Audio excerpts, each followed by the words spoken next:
નમસ્તે વિદ્યાર્થી મિત્રો, જ્ઞાન મંજરી મોડર્ન સ્કૂલની ઈ લર્નિંગ યુટ્યુબ ચેનલમાં ફરી એકવાર આજે આપણે અર્થશાસ્ત્ર ધોરણ 12નો અભ્યાસ કરવાનો છે. આપણે યુનિટ નંબર 2 વૃદ્ધિ અને વિકાસ એની આપણે ચર્ચા કરી રહ્યા છીએ. અગાઉના વિડીયો લેક્ચરમાં વૃદ્ધિ કોને કહેવાય, એની મર્યાદાઓ, વિકાસ કોને કહેવાય, એની મર્યાદાઓ, વિકાસનો અર્થ એ સમજવાનો પ્રયત્ન કર્યો. આ ઉપરાંત વૃદ્ધિ અને વિકાસ વચ્ચેનો તફાવત કેવો છે, ભેદ કેવો છે એ પણ સમજવાનો પ્રયત્ન કર્યો. આજે આપણે જીવનની ભૌતિક ગુણવત્તામાં કોનો સમાવેશ થાય તેના વિશે માહિતી મેળવવાની છે. તો ચાલો વધુ એક વિડીયો લેક્ચર સાથે આપણે ફરી આગળ વધીએ.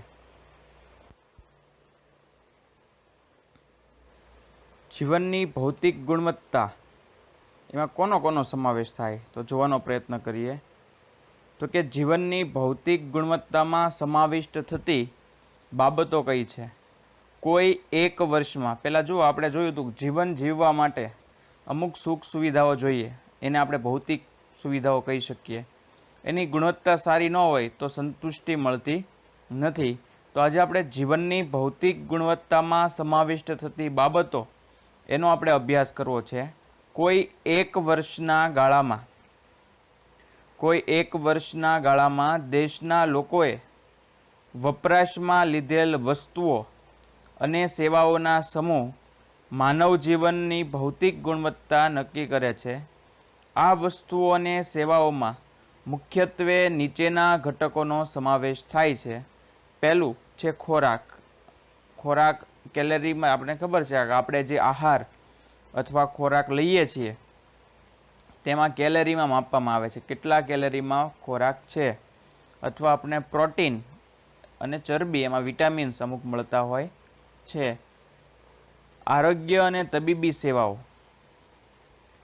આરોગ્ય અને તબીબી સેવાઓનો પણ જીવનની ભૌતિક ગુણવત્તામાં સમાવેશ થાય છે. વસ્તીના એકમ દીઠ ડૉક્ટરનું પ્રમાણ કેટલું છે એ પણ ખૂબ જ અગત્યનું છે.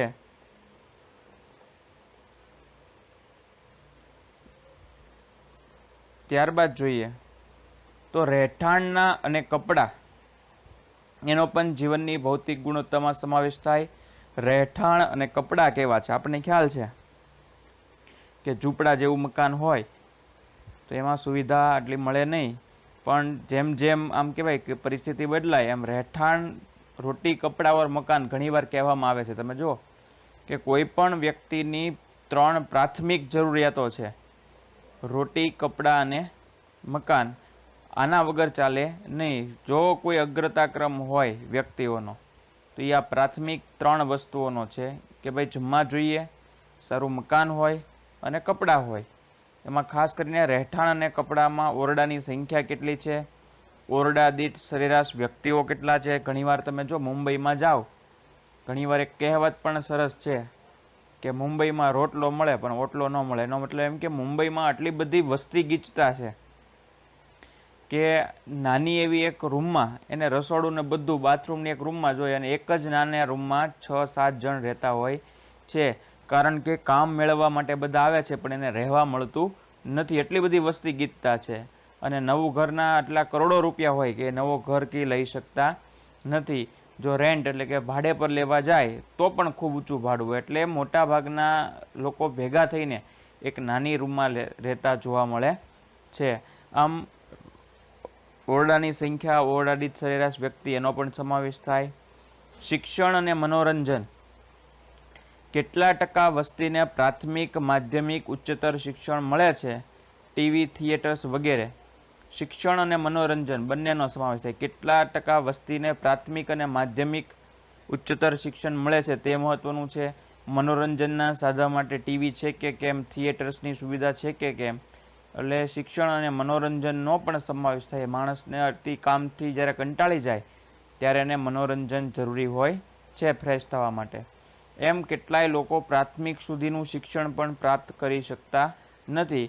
તો પ્રાથમિક અને માધ્યમિક શિક્ષણ મળી રહે એનો પણ સમાવેશ ભૌતિક ગુણવત્તામાં થાય છે. પરિવહન અને માહિતી પ્રસારણ સેવાઓ. પરિવહન અને માહિતી પ્રસારણ સેવાઓ વસ્તી દીઠ સસ્તા રેલવેની લંબાઈ, ટેલિફોનની સંખ્યા વગેરેનો પણ એમાં સમાવેશ થાય છે. પછી ઉર્જા શક્તિ જોઈએ તો માથાદીઠ ઉર્જાનો વપરાશ કેટલો વપરાય છે એ પણ અગત્યનું છે. પરિવહન, માહિતી પ્રસારણ સેવાઓ, રસ્તા કેવા છે, રેલવે લાઇન કેવી છે, ટેલિફોનની સુવિધા છે કે કેમ, દેશની વસ્તીને મળતું પીવાનું ચોખ્ખું પાણી આ ખૂબ અગત્યનું છે. પાણી જો ચોખ્ખું ન હોય તો રોગને નોતરી શકે છે. આપણે ઘણીવાર કહીએ છીએ કે જળ એ જીવન છે, એટલા માટે આ ખૂબ અગત્યતા ધરાવે છે. ત્યારબાદ જોઈએ તો સરેરાશ આયુષ્ય કેટલું છે, બાળ મૃત્યુનું પ્રમાણ કેટલું છે અને ડ્રેનેજની સુવિધા, ગટર યોજના એની છે કે કેમ. આ તમામનો સમાવેશ, આ 10 વસ્તુમાં સમાવેશ એ જીવનની ભૌતિક ગુણવત્તામાં આંકમાં આનો સમાવેશ કરી શકાય છે. જો ઉપરયુક્ત 10 બાબતોમાં, આ પેરેગ્રાફની આપણે વાત કરીએ છીએ, જો ઉપરયુક્ત 10 બાબતોમાં સુધારો થઈ રહ્યો છે તો દેશમાં માનવ જીવનની ભૌતિક ગુણવત્તા સુધરી છે તેમ કહી શકાય. ઉપરની જે 10 મુદ્દાની આપણે ચર્ચા કરી, ધીમે ધીમે જેમાં સુધારો થાય, મકાનમાં સારા મકાનમાં રહે, સારા કપડાં પહેરે, સારો ખોરાક લે, એમ મનોરંજનના સાધનો, માહિતી સંચારના સાધનો, આવી રીતના આ બધું ધીમે ધીમે જો આમાં ફેરફાર જોવા મળે તો માનવ જીવનની ભૌતિક ગુણવત્તામાં સુધારો થઈ રહ્યો છે એમ કહી શકાય. જો સુધારો ન થયો હોય તો કયા ક્ષેત્રમાં સુધારાની જરૂર છે તે જાણી તેના ઉપાયો યોજી દેશની વિકાસને વધારી શકાય છે. માનવ જીવનના કોઈ પણ નિર્દેશકની સાપેક્ષ રીતે પણ રજૂ કરી શકાય. સૌથી ઊંચું મૂલ્ય ધરાવતા નિર્દેશકને 100નો આંક અપાય છે. જીવનની ભૌતિક ગુણવત્તા સુધારવા ઉપર વિકાસશીલ દેશો હવે વધારે ધ્યાન આપે છે. આ તમારી માટે કામનો છે. જીવનની ભૌતિક સૌથી ઊંચું મૂલ્ય ધરાવતો નિર્દેશકને 100 આંક આપવામાં આવ્યો. કેટલો આંક આપવામાં આવ્યો છે? તો કે 100 પૂરો આંક આપવામાં આવ્યો છે. આપ યાદ રાખજો. બીજો એક પ્રશ્ન આ પૂછાય છે, PQLIનું પૂરું નામ જણાવો. 1 માર્કનો પ્રશ્ન છે. ગુજરાતીમાં કહેવાય જીવનની ભૌતિક ગુણવત્તાનો આંક. PQLI નું પૂરું નામ જણાવો. Physical quality of life index, એનો એમાં સમાવેશ થાય છે. રાષ્ટ્રીય આવક અને માથાદીઠ આવકનો વધારો એ આર્થિક વિકાસનો સાચો નિર્દેશક નથી. તેમની અનેક મર્યાદાઓ છે. દેશની વધતી આવક અમુક લોકોના હાથમાં કેન્દ્રિત થાય તે વિકાસ નથી. દેશનો વિકાસ એવો હોવો જોઈએ કે જે ગરીબોના જીવન ધોરણને ઊંચું લાવે, નાગરિકોની પ્રાથમિક જરૂરિયાત સંતોષાય. આ બાબતને ધ્યાનમાં રાખીને મોરિસ ડેવિસ જીવનની ભૌતિક ગુણવત્તાના આંકની રજૂઆત કરી. આ પણ યાદ રાખજો, જીવનની ભૌતિક ગુણવત્તાનો આંકની રજૂઆત કોણે કરી? ડેવિસ મોરિસે જીવનની ભૌતિક ગુણવત્તાના આંકની રજૂઆત કરી, જેને ટૂંકમાં PQLI, physical quality of life index. ફરી એકવાર યાદ રાખજો વિદ્યાર્થી મિત્રો, 1 માર્કમાં PQLIનું પૂરું નામ જણાવો આવું પૂછી શકાય. Physical quality of life index. ગુજરાતીમાં ઉચ્ચાર લખો તો પણ ચાલે, પણ લખવો જરૂરી છે. એટલે આ બધા વિદ્યાર્થી મિત્રો ખાસ યાદ કરી લેજો. PQLનું પૂરું નામ જણાવો. PQLIનું પૂરું નામ physical quality of life index તરીકે ઓળખવામાં આવે. નાગરિકોની પ્રાથમિક જરૂરિયાત સંતોષાય. આ બાબતને ધ્યાનમાં રાખીને મોરિસ ડેવિસે જીવનની ભૌતિક ગુણવત્તાના આંકની રજૂઆત કરી, જેને ટૂંકમાં PQLI તરીકે ઓળખવામાં આવે છે. આ આંક માનવ જીવનના ભૌતિક ગુણવત્તામાં સુધારાને આર્થિક વિકાસ ગણવામાં આવે છે. જીવનની ભૌતિક ગુણવત્તાની કક્ષા આર્થિક વિકાસની કક્ષા દર્શાવે છે. કોઈ એક દેશ કે રાજ્યમાં બીજા દેશ કે રાજ્યની તુલનામાં માનવ જીવનની ભૌતિક ગુણવત્તા ચઢિયાતી હોય તો તેનો અર્થ એવો થાય કે તે દેશ કે રાજ્યમાં આર્થિક વિકાસની કક્ષા એટલે કે સપાટી ઊંચી છે. ભૌતિક જીવનની ગુણવત્તા માપવા માટે 3 ધોરણો વપરાય છે. આપણે ધોરણોનો અભ્યાસ કરીએ.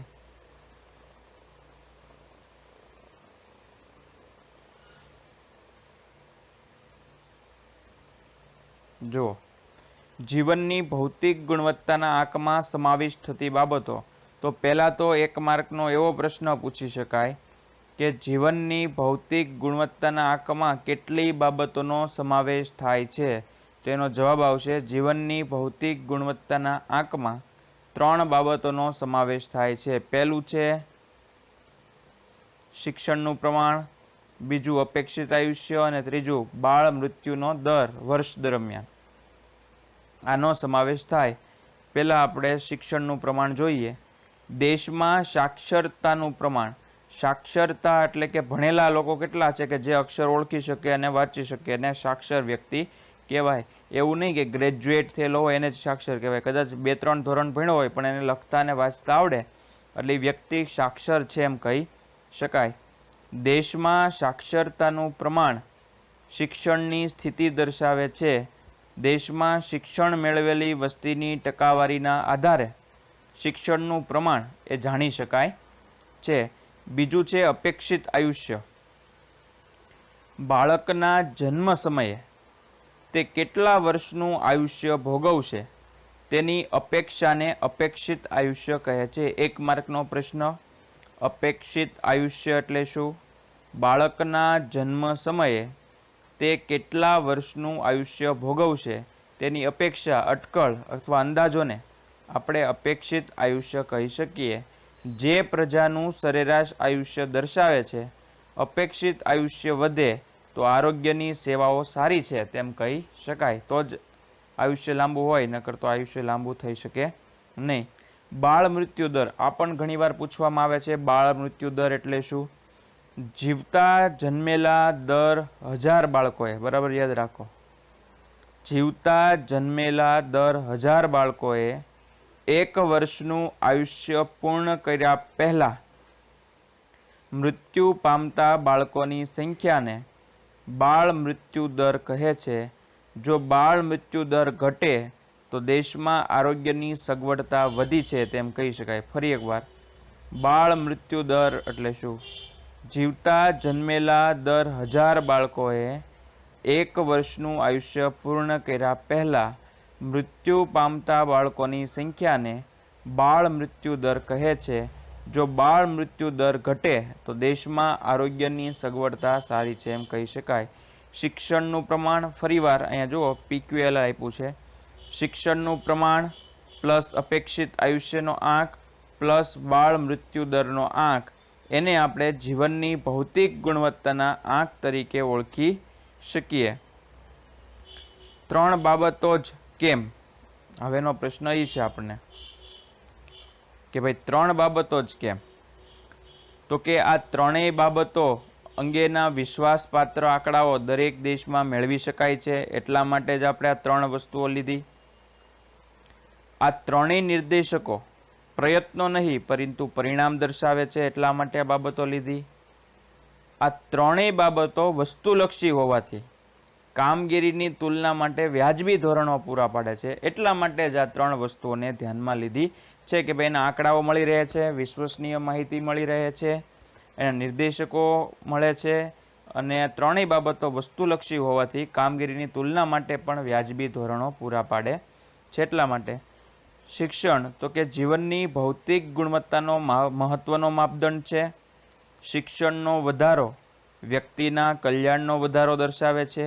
વ્યક્તિની કુશળતા અને દેશના વિકાસની આવશ્યકતા બાબત ધરાવે છે. આપણને ખબર છે કે શિક્ષિત વ્યક્તિ હોય, ભણેલો વ્યક્તિ હોય એ ધંધો કરે અને અભણ વ્યક્તિ ધંધો કરે, આ બંનેમાં ઘણો બધો ફેર હોય છે.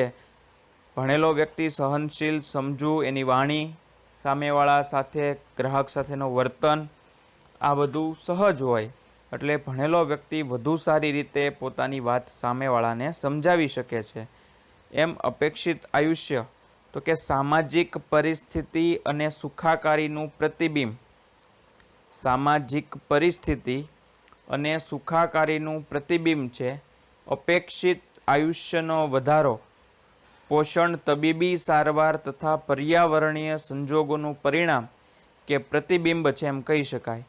બાળ મૃત્યુ દર જો જોઈએ આપણે તો સામાજિક પરિસ્થિતિ અને સુખાકારીનું પ્રતિબિંબ છે. બાળ મૃત્યુ દર, પીવાના સ્વચ્છ પાણી, ઘરનું વાતાવરણ, મહિલાઓની સ્થિતિ, માતૃત્વની કામગીરીનું સંવેદનશીલ પ્રતિબિંબ છે એમ કહી શકાય.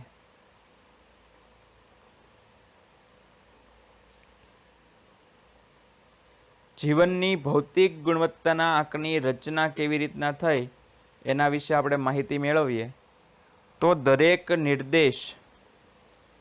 નિદર્શ આ બધા વિદ્યાર્થી મિત્રો 11મા ધોરણમાં સમષ્ટિ કોને કહેવાય અને નિદર્શ કોને કહેવાય એ આ બધાને ખ્યાલ છે.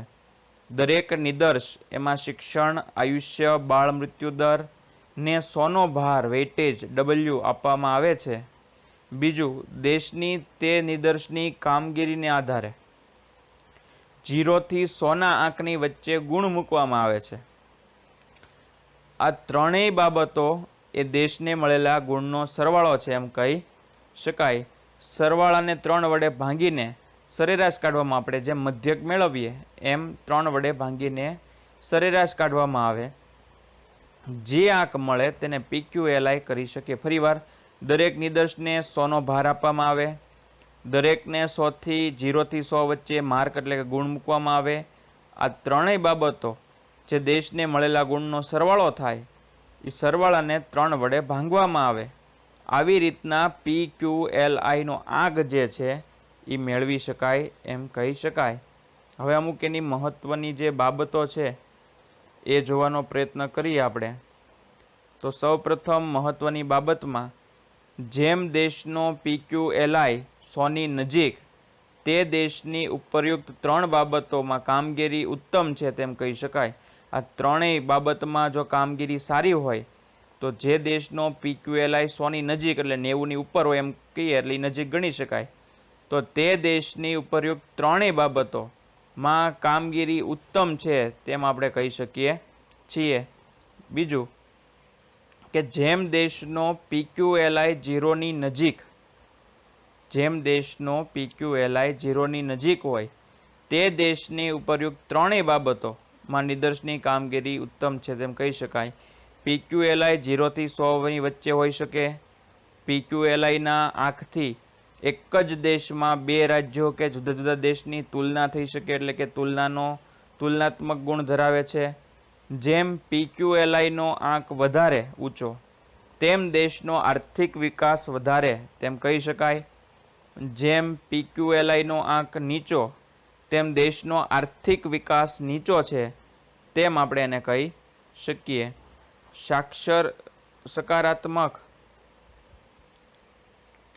સકારાત્મક બાબતો કઈ છે? સકારાત્મક બાબતો જોઈએ તો PQLIમાં માનવ જીવનના ધોરણોને સ્પર્શતા શિક્ષણ અને આરોગ્ય જેવી બાબતોનો સમાવેશ થાય છે. બીજું, માથાદીઠ આવકના નિર્દેશક કરતાં PQLI ચઢિયાતા હોય છે. આર્થિક વિકાસના નિર્દેશક તરીકે PQLI રાષ્ટ્રીય આવક અને માથાદીઠ આવક કરતાં ઓછી મર્યાદાવાળા છે એમ કહી શકાય. સકારાત્મક બાબતો, PQLIમાં માનવ જીવનના ધોરણને સ્પર્શતા શિક્ષણ અને આરોગ્ય જેવી બાબતોનો સમાવેશ થાય છે. માથાદીઠ આવકના નિર્દેશક કરતાં PQLI ચઢિયાતા હોય છે. આર્થિક વિકાસના નિર્દેશક તરીકે PQLI રાષ્ટ્રીય આવક અને માથાદીઠ આવક કરતાં ઓછી મર્યાદાવાળા છે એમ કહી શકાય.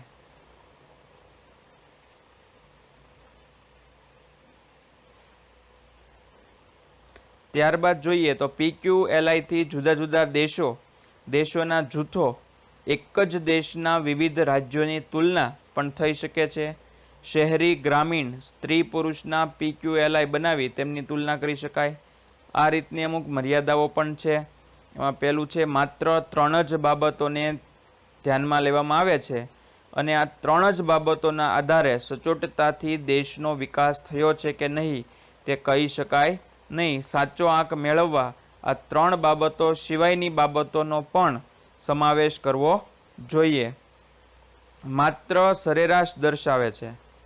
3 નિર્દેશકના મળેલા આંકને 3 વડે ભાંગવાથી મળતો આંક PQLI જે સરેરાશ છે, સરેરાશથી જે દેશની 3 બાબતોમાં અગ્રિમતા કે પછાતતા કહી શકાય નહીં, સરેરાશથી નિર્ણયો લેવાતા નથી.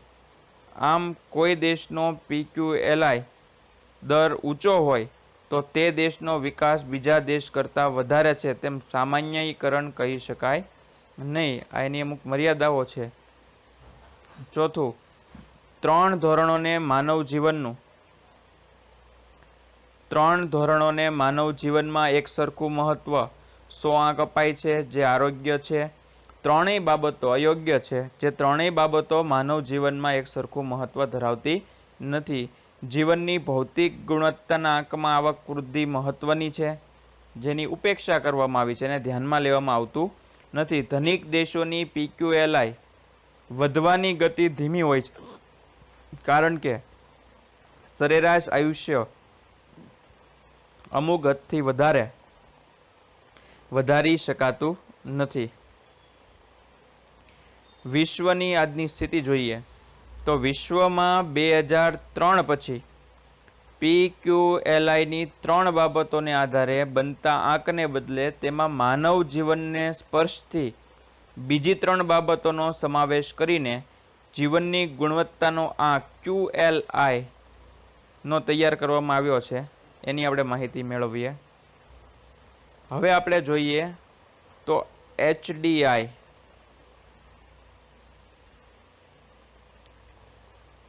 HDI જે છે જોવાનો પ્રયત્ન કરીએ. હવે તમને પહેલાં તો 1 માર્કનો પ્રશ્ન છે. HDI એટલે શું? Human development index. 1 માર્કમાં પૂછી શકાય. ગુજરાતીમાં કહેવાય માનવ વિકાસનો આંક. HDIનું પૂરું નામ જણાવો. હ્યુમન ડેવલપમેન્ટ ઇન્ડેક્સ વિકાસના અદ્યતન નિર્દેશક માનવ વિકાસ આંક છે. 1990માં સંયુક્ત રાષ્ટ્ર વિકાસ કાર્યક્રમમાં UNDP દ્વારા માનવ વિકાસ અહેવાલ HDR હ્યુમન ડેવલપમેન્ટ ઇન્ડેક્સ રજૂ થયો. આ અહેવાલમાં વિકાસના માપદંડ તરીકે માનવ વિકાસનો આંક રજૂ કરવામાં આવ્યો. HDIમાં આર્થિક માપદંડોની સાથે બિનઆર્થિક માપદંડ ઉપર વધુ ભાર મૂકવામાં આવ્યો. HDI તૈયાર કરવામાં મહત્વની ભૂમિકામાં ભારતના અર્થશાસ્ત્રીઓનો ફાળો પણ છે. જુદા જુદા દેશોમાં થતા વિકાસના પ્રયત્નોનું મૂલ્યાંકન કરીને આંક તૈયાર કરાય છે. 1990થી HDIને માપવા માટે જે વિવિધ ન્યૂનતમ અને મહત્તમ મૂલ્યનો ઉપયોગ થયો, જેમાં 2010માં સુધારો કરવામાં આવ્યો છે એમ કહી શકાય. હવે આપણે માનવ વિકાસ આંકના ઘટકો જોવાનો પ્રયત્ન કરીએ તો કે HDI તૈયાર કરવામાં સુગમ બને. HDI તૈયાર કરવામાં સુગમ બને એ માટે માત્ર 3 જ પરિબળો ધ્યાનમાં લેવામાં આવે છે. આ પરિબળોના અંકની યાદી આપવાને બદલે તેની સરેરાશ ઉપર આધારિત સંયુક્ત આંક તૈયાર કરાય છે. અપેક્ષિત આયુષ્ય શૈક્ષણિક સિદ્ધિઓ સામાજિક સિદ્ધિ દર્શાવે છે, જ્યારે જીવન ધોરણ દર્શાવતો આવકનો આંક આર્થિક સિદ્ધિઓ દર્શાવે છે તેમ કહી શકાય. HDI એમાં પહેલું અપેક્ષિત આયુષ્ય, જ્ઞાન અને સારું જીવન ધોરણ, આનો સમાવેશ થાય. જન્મ સમયે વસ્તીનું પ્રમાણ. જન્મ સમયે વસ્તીનું અપેક્ષિત આયુષ્ય કેટલું છે તેને આધારે આંક અપાય છે. જો 50 વર્ષથી ઓછું આયુષ્ય તો તંદુરસ્તીથી વંચિત ગણાય છે. જેમ આયુષ્યનો આંક ઊંચો તેમ સ્થિતિ સારી માનવામાં આવે છે. બીજું જ્ઞાન અથવા શિક્ષણ. જ્ઞાનનું પ્રમાણ જાણવા પુખ્ત શિક્ષિતોની ટકાવારી કેટલી છે તે જાણવામાં આવે છે. આમાં 15 વર્ષ અને તેનાથી વધુ ઉંમરની વ્યક્તિના અક્ષર જ્ઞાનને ધ્યાનમાં લેવામાં આવે છે, જેમાં 2 બાબતોનો સમાવેશ થાય છે. સ્કૂલિંગના સરેરાશ વર્ષ અને સ્કૂલિંગના અપેક્ષિત વર્ષો. દેશમાં શાળા કક્ષા માટે કેટલા વર્ષ અપેક્ષિત છે તે અગત્યતા ધરાવે છે. બીજું, સ્કૂલિંગના અપેક્ષિત વર્ષો દેશમાં શાળા કક્ષા માટે કેટલા વર્ષ અપેક્ષિત છે? તેમાંથી બાળક શાળામાં સરેરાશ કેટલા વર્ષ ગાળે છે તેના આંક મેળવવામાં આવે છે. અને સારું જીવન ધોરણ, તો કે જીવન ધોરણ એટલે મળતી સગવડતા, જેમાં પીવાનું શુદ્ધ પાણી, આરોગ્યની સેવા, સેનિટેશનની સેવા, બાળ મૃત્યુ દર, ઓછા વજનવાળા બાળકોની ટકાવારી, માથાદીઠ દૈનિક કેલરી, 5 વર્ષથી નીચેના બાળકોનો મૃત્યુદર, પ્રોટીન અને ચરબી પ્રાપ્તિને જોવાય અને સારા જીવન ધોરણના આધારો આવક ઉપર હોય છે. આમ આવકનો સૂચક આંક માથાદીઠ કાચી રાષ્ટ્રીય આવક GNI પીપીસ કરી, આ બધાય શબ્દો તમને પાછળ મળી રહેશે. આ બધા વિદ્યાર્થી મિત્રો માટે હોમવર્ક છે, આપ કરી લેજો. મુખ્ય બાબતો, તો મુખ્ય બાબતો જોઈએ તો 3 ધોરણોને આધારે ગણાતા HDIનું મહત્તમ મૂલ્ય 1 ગણાય. HDIનું મૂલ્ય 0 ની 1 વચ્ચે હોય છે. આ પણ યાદ રાખજો, 1 માર્કનો પ્રશ્ન. HDIનું મૂલ્ય કેટલું હોય છે? તો કે 0 થી 1 વચ્ચે હોય છે. જે દેશનો HDI 1 ની નજીક કે તેથી વધુ વિકસિત ગણાય છે તેને HDIમાં ઊંચો ક્રમ મળે છે. જે દેશનો HDI 1 થી દૂર તે ઓછો વિકસિત છે તેને HDIમાં ક્રમ નીચો મળે છે. વર્ષ 2014માં દુનિયાના 188 દેશોમાં HDIમાં 0.944 આંક સાથે નોર્વે દેશ પ્રથમ ક્રમ અને ભારત 0.60 અંક સાથે 130મો ક્રમ ધરાવતો હતો. આ લાઈન આખી ખાસ યાદ રાખજો. 2014માં દુનિયાના 188 દેશોમાં HDIમાં 0.944 આંક સાથે નોર્વે છે એ પ્રથમ હતો અને ભારત જે છે એ 0.609 અંક સાથે 130મો ક્રમે હતો. આ ખાસ વિદ્યાર્થી મિત્રો આપ યાદ રાખજો. 2005નો માનવ વિકાસ અહેવાલ અને વિશ્વનો અહેવાલ જોઈએ તો વર્ષ 2015માં માનવ વિકાસનો અહેવાલ HDRએ રજૂ કર્યો. તેમાં વર્ષ 2014માં વિશ્વના દેશોની માનવ વિકાસ આંકમાં સ્થિતિ શું હતી તે 25મા પેજ ઉપર અનુસૂચિ દર્શાવી છે. આપણે અનુસૂચિનો અભ્યાસ કરવાનો છે. તો અનુસૂચિ આપને જે સ્ક્રીન ઉપર દેખાય છે એમાં દેશ આપેલા છે, HDI આપેલો છે, માથાદીઠ આવક આપેલી છે, જન્મ સમયે અપેક્ષિત આયુષ્ય, અભ્યાસનું અપેક્ષિત અને અભ્યાસના વાસ્તવિક વર્ષો.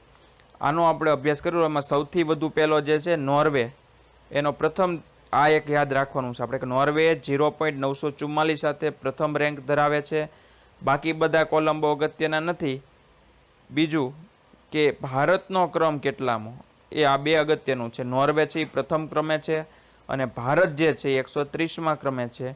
HDR 2015ના આર્થિક સર્વે મુજબ, 15-16ના આર્થિક સર્વે મુજબ આ માહિતી લેવામાં આવી છે. એટલે આપ આ કોષ્ટકનો નિરાતે અભ્યાસ કરી લીજો. બીજું કાંઈ સમજવાનું નથી. પહેલાં દેશ છે, પછી એનું મૂલ્ય છે અને એના ક્રમ આપેલા છે. બાકી માથાદીઠ આવકને એની યાર આપણે લેવા દેવા નથી.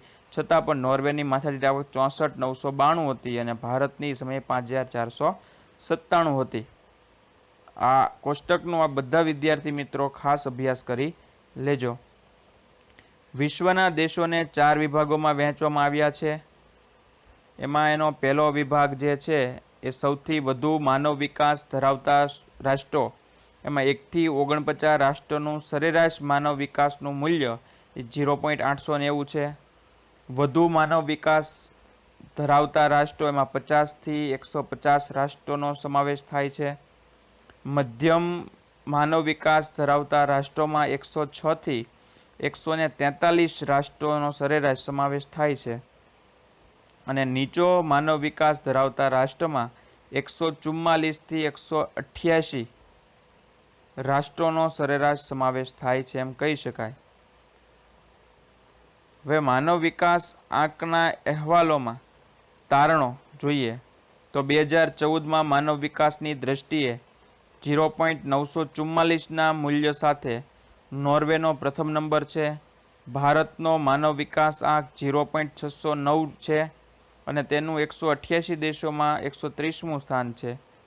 2014માં HDIમાં છેલ્લા ક્રમે આફ્રિકા ખંડમાં આવેલા 0.348નો આંક સાથે નાઇજરનું સ્થાન છે એમ કહી શકાય.